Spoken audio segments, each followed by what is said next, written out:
மாட்டானா. அப்ப இவங்க எல்லாம் பண்ண மாட்டேங்கிறாங்க அப்படின்னா இவங்க எதை மறுக்கிறாங்க? ஜட்ஜ்மெண்ட் டேவை உண்மையிலேயே மறுக்கிறாங்க. நாளைக்கு அல்லாஹ் என்கிட்ட வந்து அந்த ஹலீஃபா ஹசன் ஹுசைனை விட்டுருங்க, ஹலீஃபான்னு ஒரு அமானத்தை உங்க கையில கொடுத்தல எங்க கேட்டா இவங்ககிட்ட பதில் என்ன? ரசூலுல்லா மன்னரா உட்கார்ந்தாரா கலீஃபாவா உட்கார்ந்தாரா கேட்டா இவங்களுக்கு பதில் என்ன?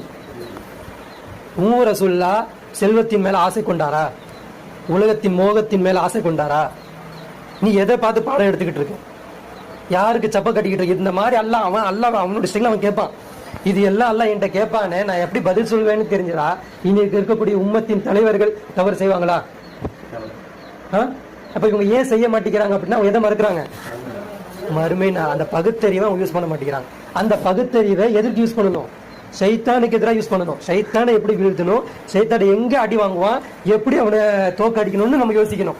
ஆனா அவன் எதுன்னு நம்ம பின் பண்றான்? ஆசா பாசங்கள்